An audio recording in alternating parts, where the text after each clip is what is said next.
the people of the Bronx today are in dire fear. Autumn. Leaves are changing, New York is turning red and orange, the days are growing cooler.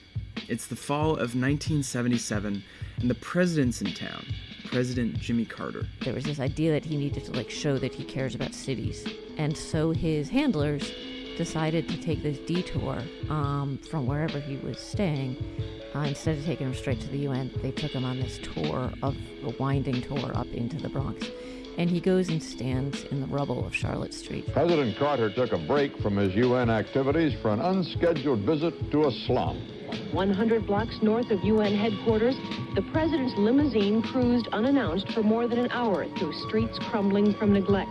Some have suggested that if Mr. Carter wanted to see poverty, he didn't need to go overseas, he should just come here.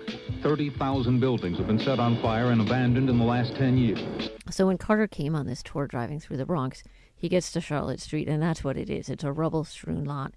It looks like almost like an open field, except it's in the middle of a dense city. About 4 blocks down, and it looks like East Germany during the war. You know, it's really bombed out. During the 70s and the 80s, the Bronx was going through it.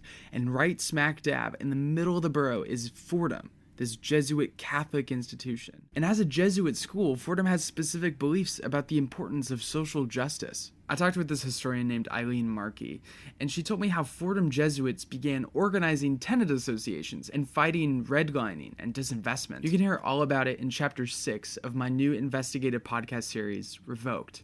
But now, in our day and age, Eileen said Trump's mass deportation agenda targeted at immigrants is threatening the borough again. All the neighborhoods around Fordham are under assault by masked men who are taking mothers away from their children. It played this important role in the 70s, and that was a role outside of its gates. It wasn't about keeping its own house in order, but this was a role it played as a Bronx institution to defend the people of the Bronx and to help activate the people of the Bronx.